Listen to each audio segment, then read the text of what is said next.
बहुत समय पहले की बात है। भानपुर नाम का एक गांव था। उस गांव के लोग बहुत मेहनती थे। वे रोजमर्रा की जिंदगी में हमेशा व्यस्त रहते थे। उसी गांव के किनारे एक घर था। उस घर में दो लोग रहते थे, बिरजू और चंपा। ये हमेशा लड़ाई करते थे क्योंकि बिरजू बहुत आलसी किस्म का आदमी था, लेकिन उसके अंदर एक अजीब सा हुनर था। जब भी वह फिश बिरयानी बनाता, लोग उसकी महक से पागल हो जाते थे। और जैसे ही वो अपना ठेला गांव में लगाता, वैसे ही लोगों की भीड़ जमा हो जाती थी। क्योंकि बिरजू आलसी होने के कारण हफ्ते में सिर्फ 2 ही दिन दुकान खोलता था, जिससे उसकी पत्नी चंपा से उसकी जमती नहीं थी। एक सुबह की बात है।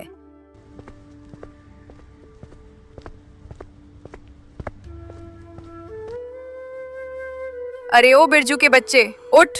देखते नहीं कितना दिन चढ़ आया है। क्या आज भी आलस में ही पड़े रहोगे?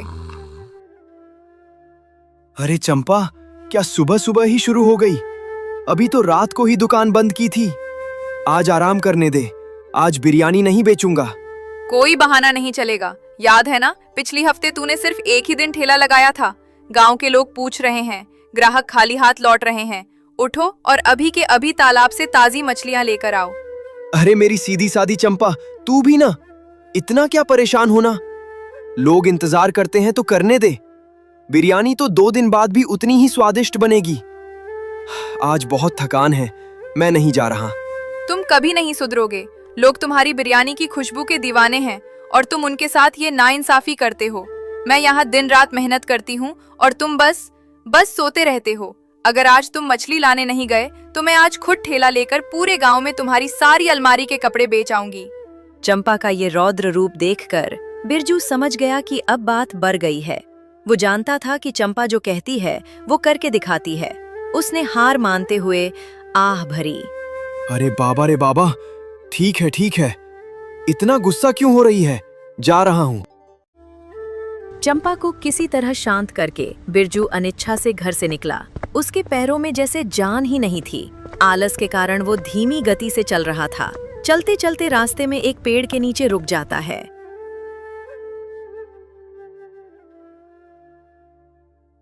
सुबह सुबह कौन मछली पकड़ने जाता है? सब तो दोपहर में आते हैं। तालाब तो यहीं है। थोड़ी देर इस छांव में सुस्ता लेता हूँ। कौन सा सारी मछलियां भाग जाएंगी? अरे नहीं, चंपा ने कहा था जल्दी आने को। वो तुरंत तेजी से कदम बढ़ाते हुए वो तालाब के किनारे पहुंचा। तालाब के शांत पानी को देखकर उसे थोड़ी तसल्ली हुई, लेकिन जब उसने मछुआरों की जगह पर नजर डाली तो उसका दिल बैठ गया। तालाब के किनारे सिर्फ एक ही आदमी बैठा था, गजोधर भैया, जो गांव में सबसे जल्दी मछली पकड़कर बाजार में बेच देते थे। अरे गजोधर भैया, आज सुबह सुबह ही काम पर लग गए। अरे बिरजू, तुम? हाँ भाई, अब क्या करें, ये तो रोज का काम है।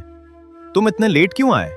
तुम्हारी बिरयानी की खुशबू के दीवाने तो सुबह से ही मछली तलाश रहे थे। क्या मतलब तलाश रहे थे? मछलियां कहाँ हैं?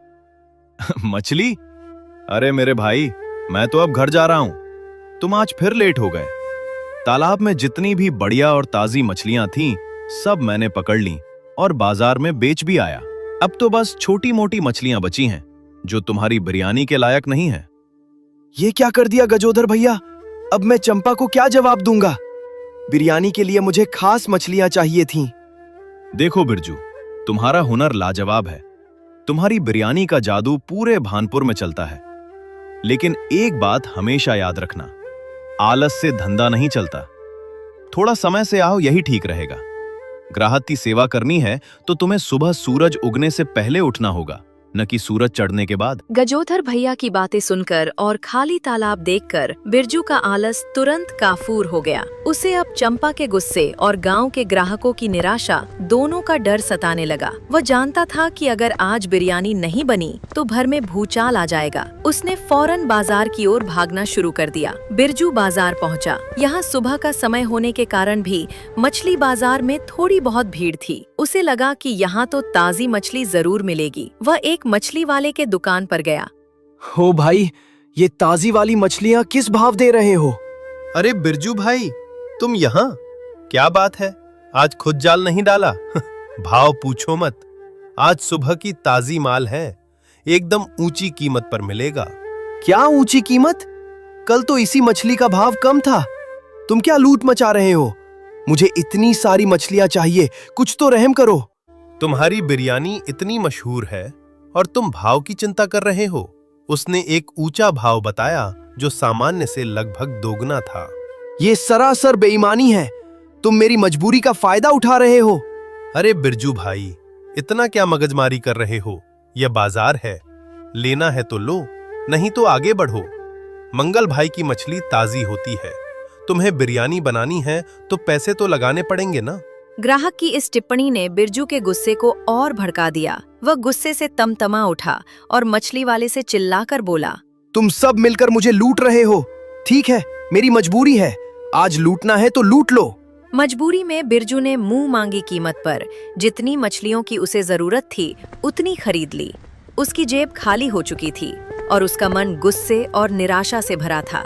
मछलियां लेकर बिरजू तेजी से घर की ओर चल दिया। आज उसे हर हाल में फिश बिरयानी का जादू दिखाना था, ताकि उसके आलस के कारण हुआ ये महंगा सौदा ग्राहकों की भीड़ से सफल हो सके। वह तुरंत घर आकर मछलियों को अच्छे तरीके से धोकर बिरयानी बनाना शुरू करता है और बिरयानी बनते ही वह तुरंत अपना ठेला गांव में लगा देता है। जैसे ही उसने बिरयानी के बड़े पतीले का ढक्कन हटाया, खुशबू का सैलाब उमड़ पड़ा। लोग काम धाम छोड़कर ठेले की तरफ भागने लगे। मिनटों के अंदर ठेले पर भारी भीड़ जमा हो गई। बिरजू भाई, जल्दी करो, एक प्लेट लगाओ। अरे वाह, आज तो खुशबू कमाल की है। लगता है बिरजू भाई ने आज फिर कोई नया जादू किया है। लोग बेसब्री से लाइन में खड़े थे। जब पहली प्लेटें ग्राहकों तक पहुंचीं और उन्होंने पहला निवाला लिया तो उनके चेहरे खिल उठे। एक बुजुर्ग ग्राहक ने आनंद से आंखें बंद कर लीं और कहा, आहा, बिरजू, तुम्हारी बिरयानी में वो स्वाद है जो किसी और चीज में नहीं।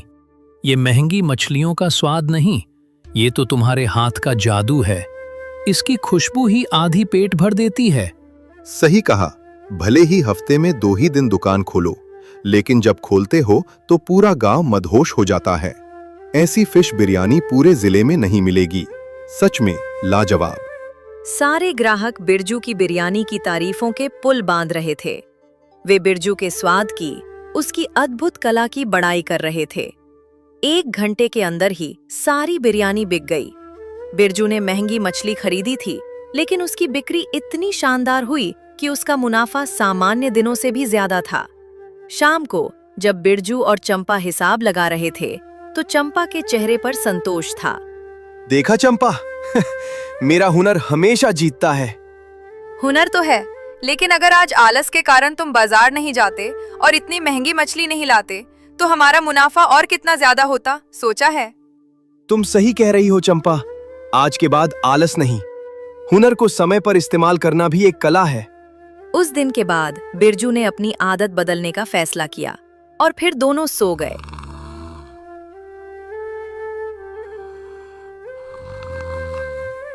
अगले दिन सुबह सूरज अभी पूरी तरह से निकला भी नहीं था। चंपा हमेशा की तरह बिरजू को उठाने के लिए मन में थोड़ी सी झुंझलाहट वो सोच रही थी, आज फिर आलस करेगा, आज तो मैं इसे तालाब तक घसीट कर ले जाऊंगी।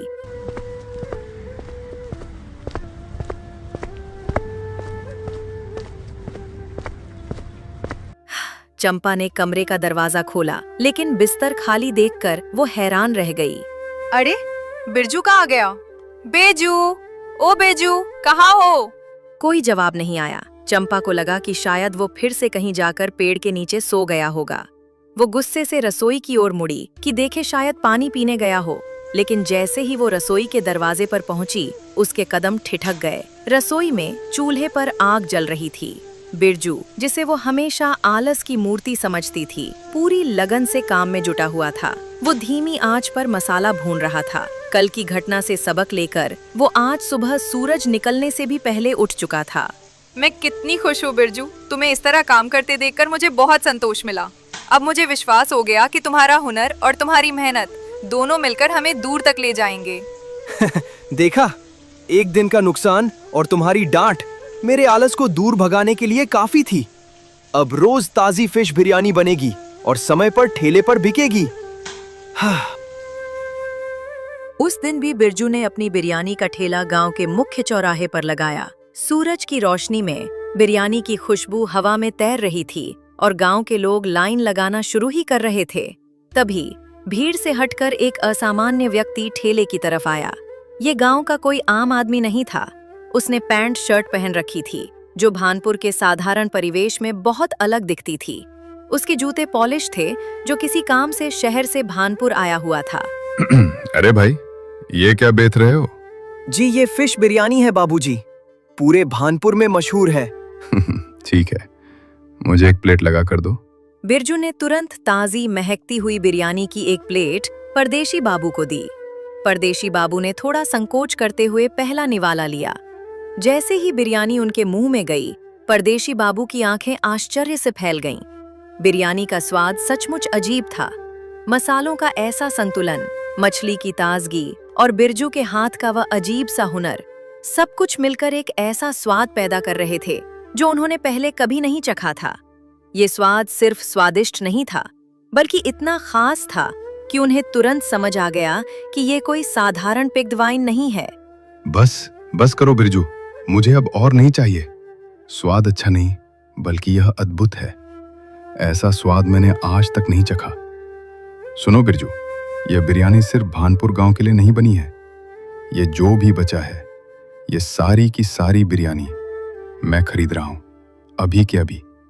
तुम मुझे बताओ, ये सारा माल कितने में दोगे? गांव के लोग और बिरजू सब हक्के बक्के रह गए। किसी ने सपने में भी नहीं सोचा था कि कोई व्यक्ति ठेले पर आकर सारा माल खरीद लेगा। बाबूजी 500 में सारी ले लो। ये लो, जो भी तुम्हारी कीमत है उससे थोड़ा ज्यादा ही दे रहा हूं। अब ये सारी बिरयानी मेरी हुई। बिरजू पैसे पाकर बहुत खुश होता है। वह तुरंत ठेले और ग्राहकों को छोड़कर घर निकल जाता है और परदेशी बाबू सारी बिरयानी लेकर रफू चक्कर हो जाते हैं। बचते हैं सिर्फ रोज के वही गरीब किसान ग्राहक जो अपना काम धंधा छोड़कर उसके ठेले पर खाने आए थे। बिरयानी न मिलने के कारण वे सभी आग बबूला हो गए थे। हद हो गई। मैंने तो अपना काम छोड़कर आया था कि आज बिरजू भाई की गर्मा गर्म बिरयानी खाऊंगा। अब देखो, सारा माल एक ही आदमी उठा ले गया, हमें पूछा तक नहीं। यही होता है जब हुनर के साथ लालच जुड़ जाता है। अब वो बिरजू हफ्ते में एक दिन दुकान खोले या 2 दिन, उसे फर्क नहीं पड़ता। उसे तो एक ही झटके में सारी कमाई मिल गई। ये तो सीधे सीधे हम गांव वालों का अपमान है। हम ही उसके पहले ग्राहक थे, हम ही उसे मशहूर किए, और उसने एक परदेशी बाबू के लिए हमें भूखा छोड़ दिया। उसे पहले हमें प्लेट देनी चाहिए थी, फिर बाकी बेचता। अरे, वो बाबू इतनी बिरयानी क्यों ले गया? क्या शहर में कोई बड़ी दावत थी? या कहीं ऐसा तो नहीं कि वो बिरजू की जादुई खुशबू का राज चुराने आया हो? नहीं भाई, मुझे लगता है ये कोई रेस्टोरेंट वाला रहा होगा। सुना है बिरजू की बिरयानी की तारीफें अब जिले तक पहुंच गई हैं। हो सकता है वो बिरजू को शहर ले जाने आया हो। अगर बिरजू शहर चला गया तो क्या होगा? फिर हमें ये बिरयानी कहाँ मिलेगी? हमें तो इस स्वाद की लत लग चुकी है। हाँ। इधर ग्राहक ऐसे ही एक दूसरे से उल्टी सीधी बातें करते हैं और उधर बिरजू चंपा को इतने पैसे देता है। चंपा पैसे देखकर बहुत खुश हो जाती है। इतने सारे पैसे? ये क्या है बिरजू? ये तो हमारी महीनों की कमाई से भी ज्यादा है।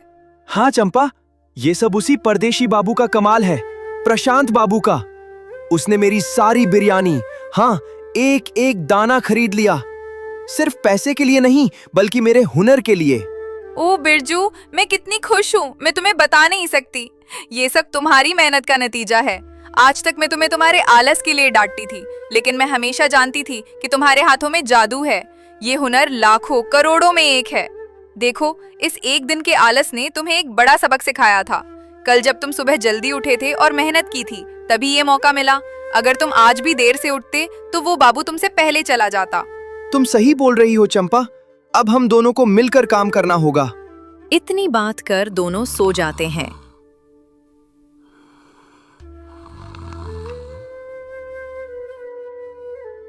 और अगली सुबह फिर बिरजू अपना ठेला चौपाल पर लगा देता है।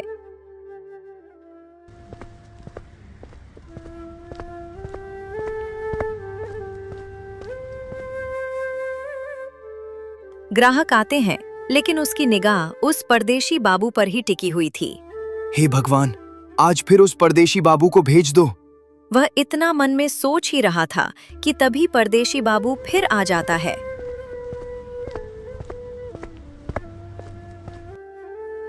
सुनो भाई, आज भी सारी बिरयानी पैक कर दो।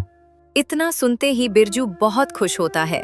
जी बाबूजी, रुकिए, बस 1 मिनट का समय दो। परदेशी बाबूजी पैसे देकर सारी बिरयानी लेकर चले जाता है और बिरजू भी पैसे लेकर अपने घर चले जाते हैं।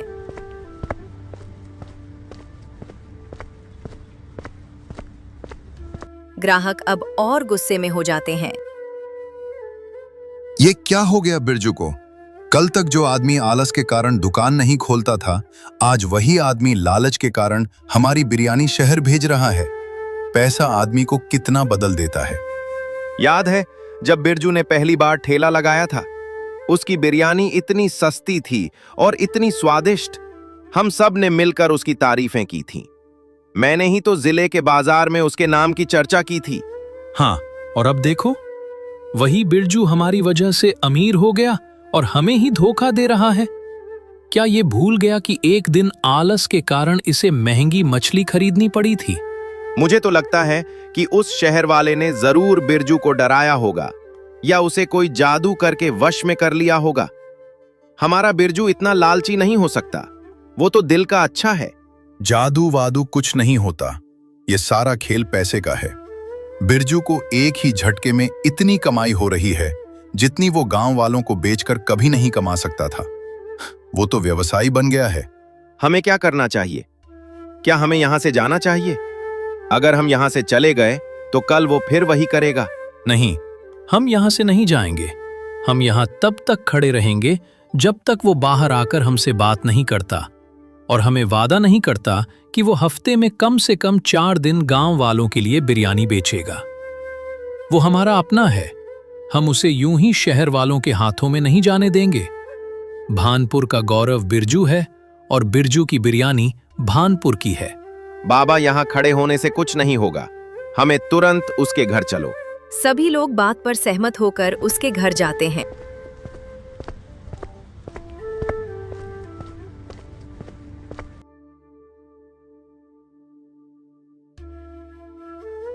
तो तुम यहां छिपे थे बिरजू? हमें लगा कि तुम शहर भाग गए। हमें धोखा दे दिया। तुम भूल गए क्या बिरजू? हम ही ने तुम्हें बिरयानी बनाने के लिए प्रेरित किया था। हम ही ने तुम्हें आलस से निकाला था। आज तुम इतने लालची कैसे हो गए? तुम्हारी बिरयानी मेरी रोज की खुराक थी और तुमने एक शहर के बाबू के लिए हम सबको भूखा छोड़ दिया। हमें लगा तुम अपने हो। बिरजू, हम जानते हैं कि तुम्हें पैसों की जरूरत है, लेकिन क्या तुम भूल गए कि तुम्हारा ये हुनर और ये खुशबू भानपुर की विरासत है? तुम हमें छोड़कर नहीं जा सकते। तुम्हारा ठेला सिर्फ गांव के लिए है। हमें पैसे नहीं चाहिए बिरजू। हमें हमारा स्वाद वापस चाहिए। तुमने हमारी कला बेच दी। बताओ, कितने में बेची अपनी रेसिपी? मेरे गांव वालों, मैं जानता हूं कि आप सब नाराज हैं। आप सबका गुस्सा जायज है। मैंने आपको भूखा रखा और इसके लिए मैं दिल से माफी मांगता हूं। लेकिन मेरी बात भी सुनिए। मैंने आपकी बिरयानी बेची नहीं है। मैंने अपने हुनर का सम्मान किया है। मुझे हमेशा आलसी कहा जाता था। आप ही सब जानते हैं कि मैं हफ्ते में सिर्फ 2 ही दिन ठेला लगाता था क्योंकि मेरी हिम्मत नहीं होती थी। आप सब ने ही मेरी बिरयानी को महान बनाया है। मैं भानपुर को और आपको कभी नहीं भूल सकता और ना ही छोड़ सकता हूं। कल से सबको बिरयानी मिलेगी, ये हमारा वादा है।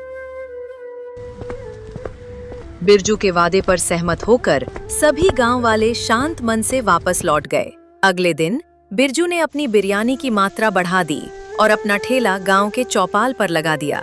आज बिरजू से पहले ही ग्राहक खाने के लिए पहुंच गए थे। ग्राहकों के मन में सिर्फ एक ही डर था कि कहीं कहानी फिर से न दोहराई जाए और परदेशी बाबू प्रशांत न आ जाए। हे भगवान, आज सब कुछ सही सही रखना और कहीं ऐसा न हो कि परदेशी बाबू फिर आ जाए और सारी बिरयानी पैक कराकर शहर लेकर चला जाए। गांव वाले इतना सोच ही रहे होते हैं कि तभी परदेशी बाबू आ जाता है। परदेशी बाबू ठेले पर इतनी ज्यादा बिरयानी देखकर बहुत खुश होता है। क्या बात है बिरजू भाई, आज मानना पड़ेगा कि तुमने बिरयानी ज्यादा बना दी। आज मुझे बिरयानी ज्यादा चाहिए भी थी, इसलिए सारी की सारी बिरयानी पैक कर दो, और आज मैं खुशी से तुम्हें कुछ पैसे ज्यादा भी दूंगा। इतनी बात सुनकर ग्राहक और बिरजू दोनों हक्के बक्के रह गए। ग्राहकों की प्रार्थना व्यर्थ चली गई थी। परदेशी बाबू, बात आपकी सही है, पर आप इस तरह रोज रोज मेरी सारी बिरयानी खरीद कर ले जाते हैं और मेरे ग्राहक सिर्फ ऐसे ही खड़े रहते हैं। ऐसा नहीं हो सकता। मैं आपको बिरयानी दे रहा हूं, पर सारी बिरयानी आपको नहीं दे सकता। क्या बात करते हो बिरजू? तुम इन गांव वालों के चक्कर में अपना धंधा खराब कर रहे हो। मैं इनसे दोगुना पैसा देता हूं और तुम इन गांव वालों के चक्कर में पड़े हो। नहीं नहीं परदेशी बाबू, मैं आपको नहीं दे सकता। आपको थोड़ी बिरयानी चाहिए तो ले लो, पर मैं सारी बिरयानी नहीं दे सकता, क्योंकि मेरे मुसीबत के वक्त मेरे गांव ने ही मेरा साथ दिया था। आज मेरा नाम बिका है तो सिर्फ मेरे गांव की वजह से बिका है। मैं उनके साथ विश्वासघात नहीं कर सकता। जैसे ही बिरजू ने मना किया, ठेले के पास खड़े काका, जो गांव के सबसे सम्मानित व्यक्ति थे और पूरी बातचीत सुन रहे थे, तुरंत बोल पड़े। क्या बोल रहे हो बिरजू? तुम पागल हो गए हो? अरे कौन नहीं चाहता कि अपने गांव का नाम हो? अगर आज परदेशी बाबू इतनी दूर आया है तो कहीं ना कहीं अपने गांव का भी नाम हुआ है। ऐसा करो, जितनी बिरयानी है सारी की सारी परदेशी बाबू को दे दो। आज हम सभी लोग बिरयानी नहीं खाएंगे। बिरजू और सारे ग्राहक ये सुनकर चौंक गए। काका, क्या बात कर रहे हो? ऐसा कैसे बोल सकते हो? आपका दिमाग तो सही है। मेरा दिमाग पूरा सही है। मैं जितना बोल रहा हूं उतना करो। समझ में आया? बिरजू काका की बात मानकर सारी बिरयानी पैक कर देता है। परदेशी बाबू खुशी खुशी पैसे देकर बिरयानी लेकर तुरंत चला जाता है। परदेशी बाबू के जाते ही बिरजू तुरंत काका से पूछ पड़ता है। तो काका, अब क्या करें? बोलिए। अब आप जैसा बोलेंगे हम सभी वैसे ही करेंगे। मेरे साथ सिर्फ 2 लोग चलो।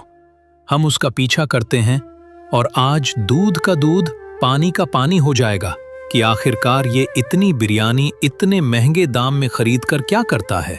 काका की बात मानकर 2 युवा बिरजू और मलखान काका के साथ तुरंत निकल पड़ते हैं। वे शहर पहुंचकर देखे कि शहर के एक भीड़ भाड़ वाले चौराहे पर उन्होंने देखा कि वही शहरी बाबू प्रशांत एक ठेले पर बिरयानी बेच रहा था। आओ आओ मेरे शहर के लोगों, ले लो बिरयानी बड़े सस्ते दामों में। सिर्फ 50 रुपए प्लेट है, ज्यादा महंगी नहीं। काका, बिरजू और मलखान ये देखकर हक्के बक्के रह गए, क्योंकि बिरजू को वह बिरयानी मुश्किल से 10 रुपए प्रति प्लेट में बेच रहा था और प्रशांत बाबू उसे 5 गुना ज्यादा रेट 50 रुपए पर बेच रहा था। देख लो बेटा बिरजू, ये बिरयानी लेकर गांव से शहर आता है और फिर इसे 5 गुना दाम में बेचता है। और देखो, खाने वाले सिर्फ गरीब और मजदूर लोग हैं। अब आप ही निर्णय करो, क्या इसे बिरयानी देनी चाहिए या नहीं? काका, मुझे बिरयानी देने में कोई दिक्कत नहीं है, पर वो हम इतने महंगे दाम में क्यों बेचे? जब हमें थोड़ा महंगा बेचकर घर चल जाता है तो हम इतना महंगा करके क्यों बेचें? काका, तुरंत उसके पास चलो, मुझे उससे जवाब सवाल करना है। नहीं नहीं बिरजू, हम उसके पास नहीं जाएंगे। कल जब वो यहाँ अपने ठेले पर आएगा तब हम उससे बात करेंगे और उसे हम 5 गुना दाम पर बिरयानी बेचेंगे।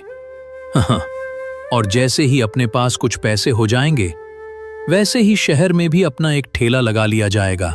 ठीक है काका, अब घर चलो, जो होगा देखा जाएगा। इतनी बात कहकर सब अपने अपने घर चले जाते हैं। अगली सुबह होते ही बिरजू अपना ठेला गांव में लगा देता है, लेकिन आज उसने बिरयानी कम बनाई थी। थोड़ी देर इंतजार करने के बाद फिर से शहरी बाबू प्रशांत बिरजू के ठेले पर आता है। बिरजू भाई, आज भी सारी बिरयानी पैक कर दो, क्योंकि आपकी बिरयानी मैं गरीब और अनाथ लोगों को ले जाता हूं।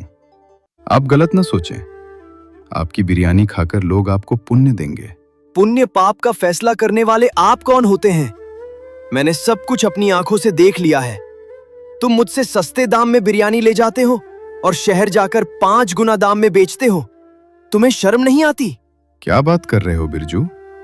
उल्टी सीधी बातें करके अपना दिमाग मत खराब करो।